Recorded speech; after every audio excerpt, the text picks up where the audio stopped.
and welcome to Rosberry Crafts, my YouTube channel where I share all my crafty adventures. Today is April 24th, 2026, and this is episode 163. My name is Roz, and I live in Lake Country, British Columbia, Canada, with my husband and my two kids who are 16 and 14. It is a beautifully sunny day outside, and yet it is still very cold, mostly because I work in the lower level of our house and it's just cold down there, which is fine. But I do have a lovely warm shawl on today, and I do plan to go sit in the sunshine after work today. But it is lunchtime right now. Hopefully there's sunshine windows just over here. I think the lighting's okay. We're going to go with it and hope that it turns out good. You can find me on the internet as Rosberry Crafts in Instagram and Ravelry. There's a group there, and I don't know where else. You can support the podcast down below on Ko-fi if you wish. Nothing required, of course, but very much appreciated. Goodness, I'm tripping over my words today. On this episode, I have what am I wearing and works in progress. So hopefully you're not expecting an hour-long thing. I mean, you will know how long it is because, the YouTube tells you how long this video is going to be. But I have a lot of works in progress. I am loving working on them. And I have more than I normally do. And I'm okay with that, which is weird because normally I'm 2, maybe 3. And now I've got 4. But first, let's talk about what I'm wearing. I've recently finished this, but it was a few weeks ago. This is the Age of Brass and Steam kerchief by Orange Flower Yarn. And I knit it. It's a shawl. It's a big triangle shawl. Now that I'm wearing it, it's not quite long enough. The V is long enough, but this is not, it doesn't stay on. I had it on with a cardigan earlier, and it was fine because there was enough friction from the sweater kind of holding it down. But when it's by itself, I find I'm shifting a lot. So it just might mean that I got to put a cuff on. I have some of those leather cuffs that kind of snap around it, or a pin, a shawl pin type thing. Anyway, I don't know what I'll do, but most likely a cuff, or I'll just futz with it and be happy with that because it is beautiful. And this yarn is Fireweed Fiber Co., the Wood Lily DK. So it is a tweed yarn, and this is an advent set. I have knit 3 things with this advent set, and this was using up whatever was left in the yarn. So it goes from this beautiful, very pale yellow all the way through. I feel like the inspiration was winter sunlight or something like that. I can't remember exactly, but it's the 2024 Advent. Not that you can get it again, but anyway. And then the last color at the very bottom is it navy or is it black, which you can still get on this base and other bases from Fireweed Fiber Co. if you want. It is the most glorious black that is not black. That's the only way I can describe it, because it's this deep, rich color. But if you look really close, you're not quite sure if it's black, but it is beautiful. Anyway, so I'm wearing this today. I also straightened my hair. Yeah.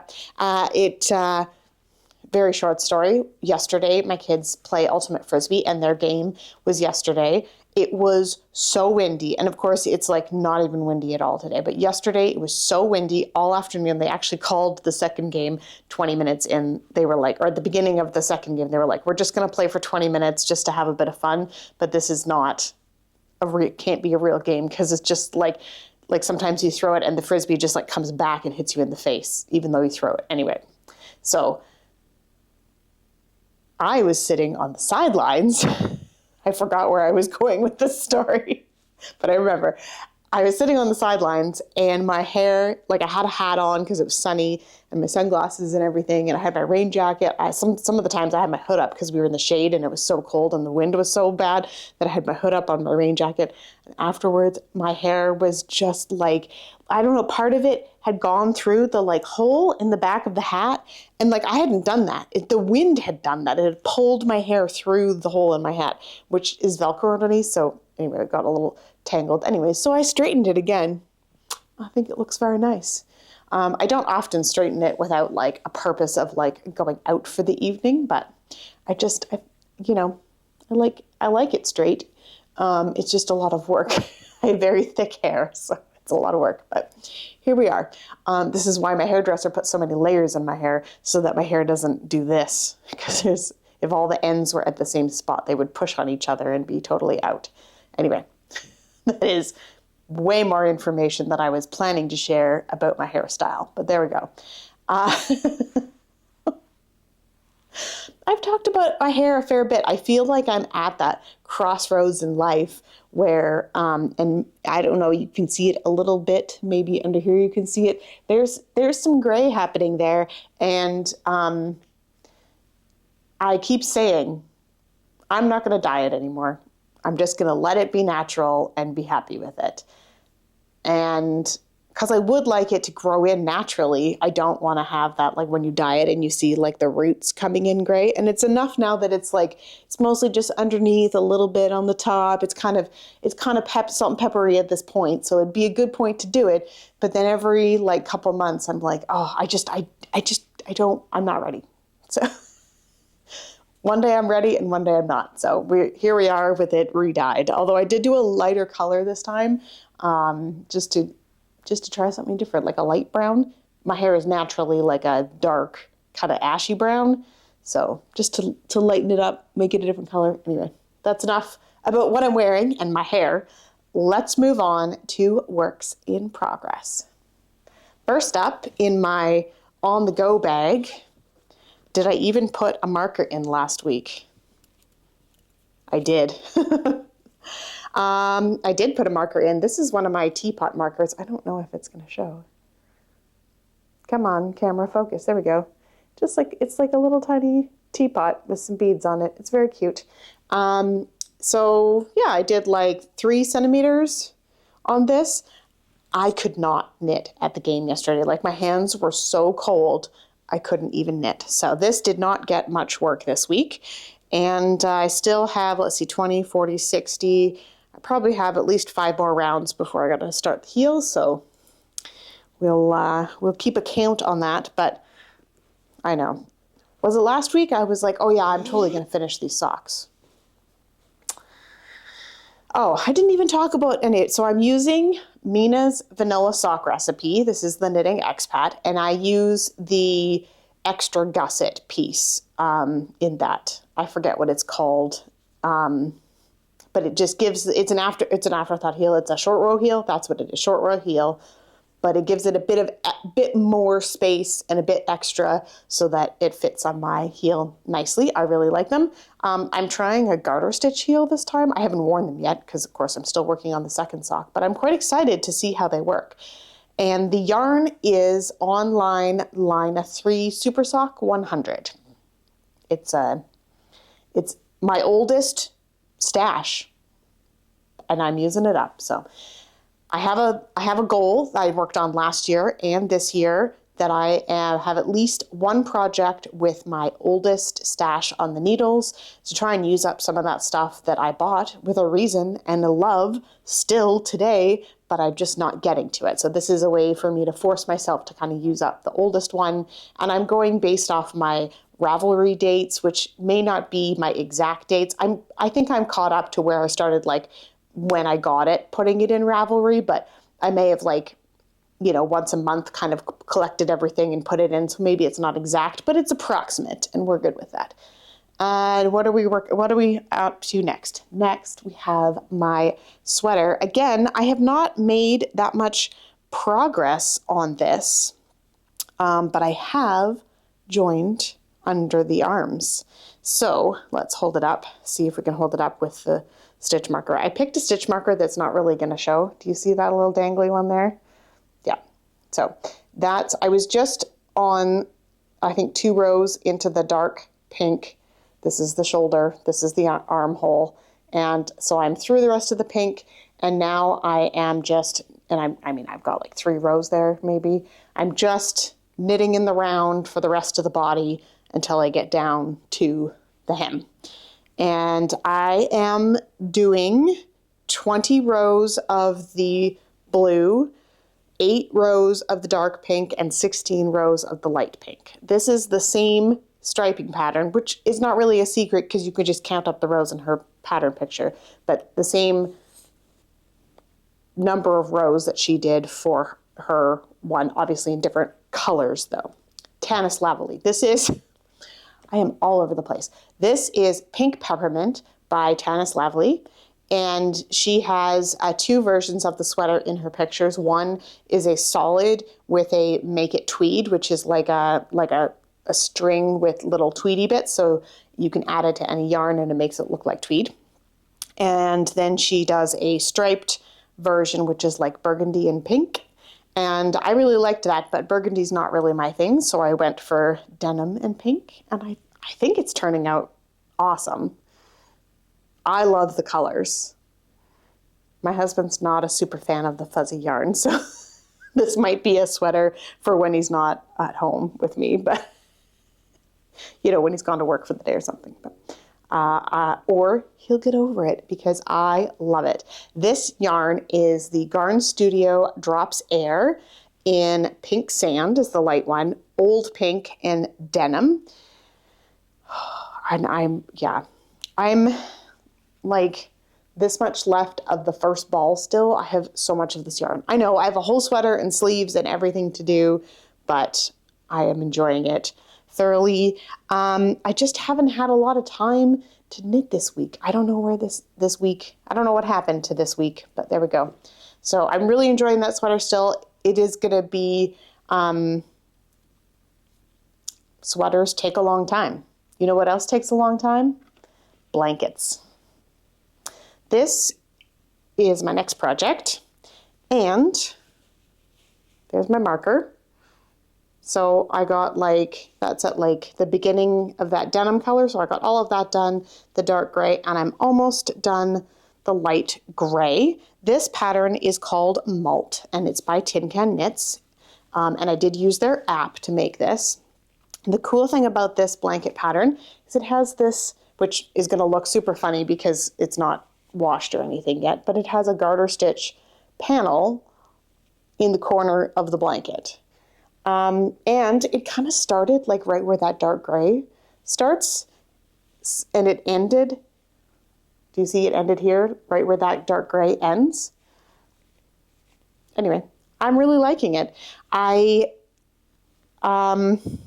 Yeah, it's been a fun, easy knit, and now I'm just at knit one side, purl the other side until I've got this much left of this ball. So it goes to that kind of dark teal color.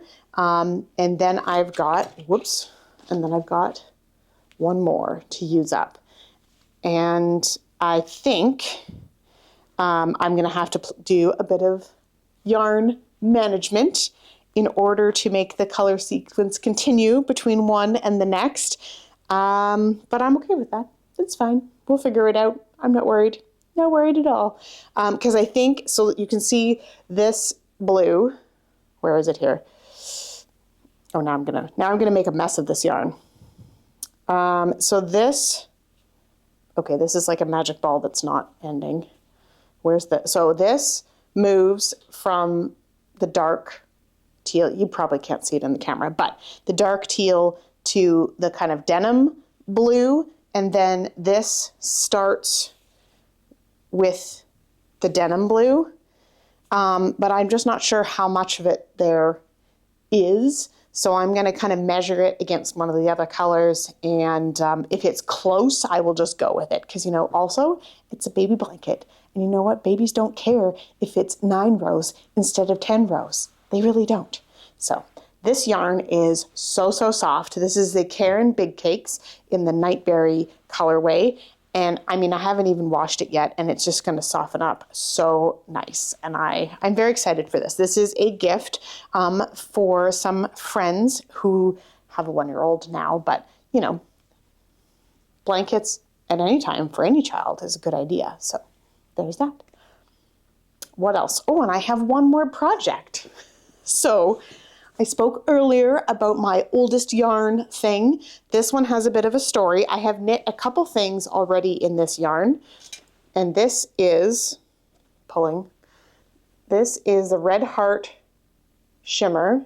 You can see it on the red. It's harder to see it on the white because it's more of like a crystal-y shimmer. It is a full acrylic yarn, but it does have that kind of glittery effect to it. I'm hoping it's not too stretchy because I've made a couple hats out of it, and I'm making another one. So I have quite a bit left of each of them. Did I make 2 hats? 1 hat? I can't remember. I've made some hats already out of these 2 colors.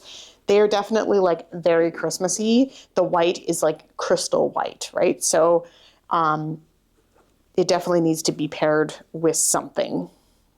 I think accessories are good for something as bright as these 2, whereas like a scarf or something bigger, you'd be overwhelmed by it. I would be overwhelmed by it. You do you. If you want to wear it, go for it. I just don't wear a lot of this color, like for a sweater.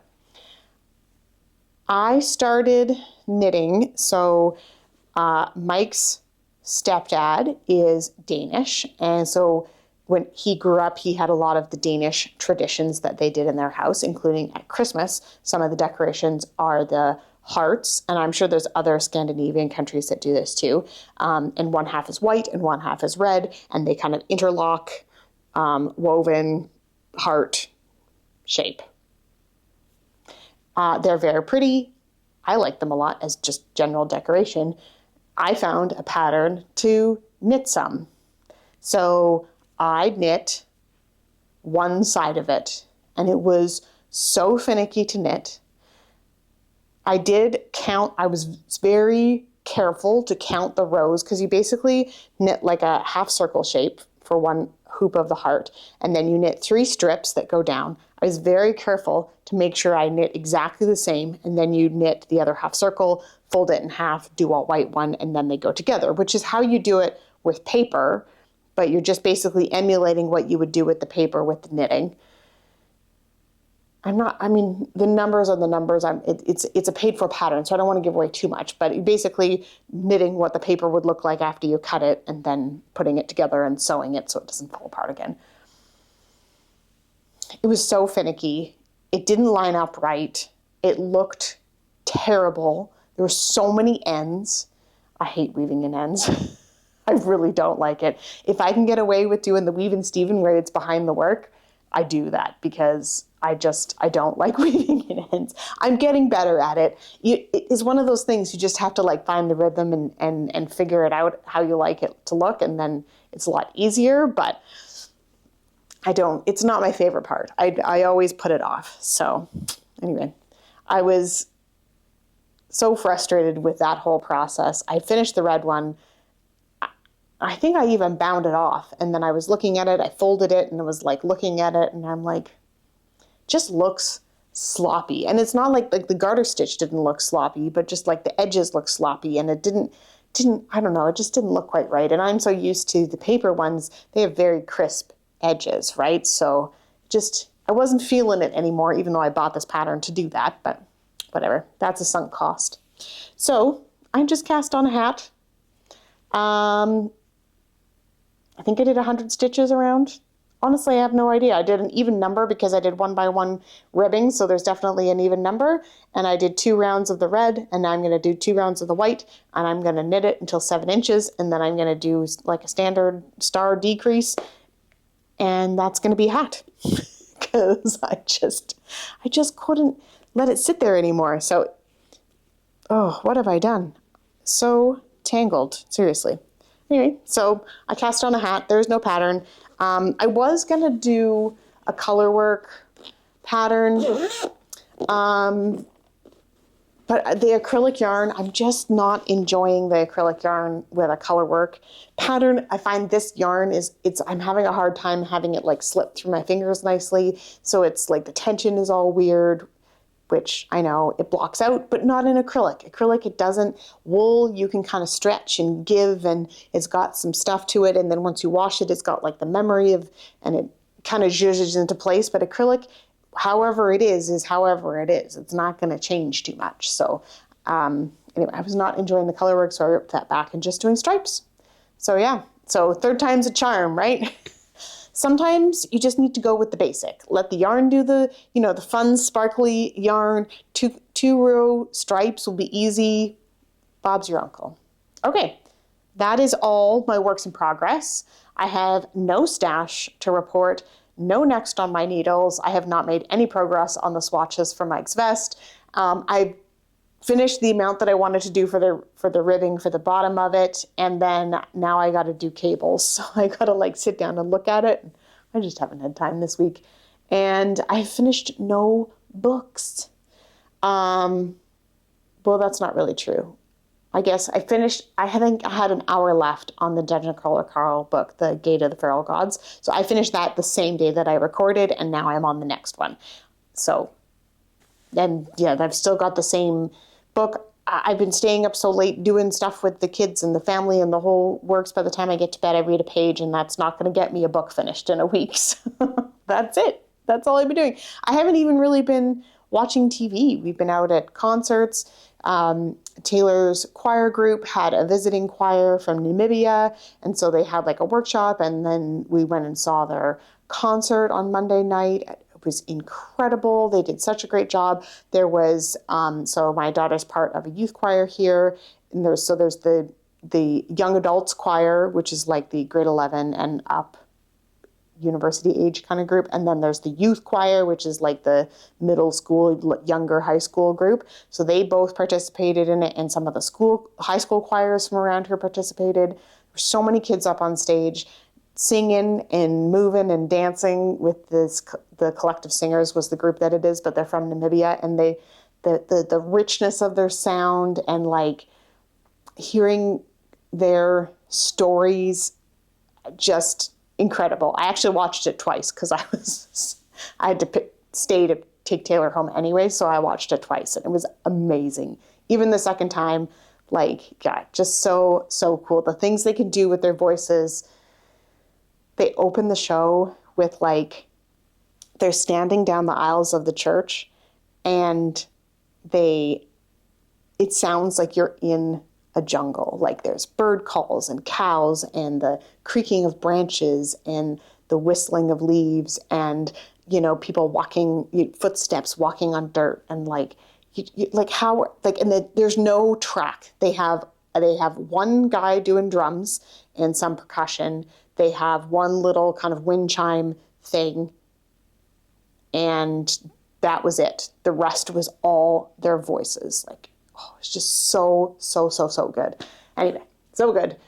And yeah, then there's been Ultimate, and all the usual stuff is still happening, plus all this extra stuff. So yeah. Anyway, I'm looking forward to a quieter weekend. It's not going to be quieter, but life with teenagers, they always come up with new and exciting things to do with their friends. That's me driving them around. Or my husband, he does a lot of the driving too. But anyway, I'm going to call that an episode. I hope you guys enjoyed this one, and we will see you guys again next time. Bye.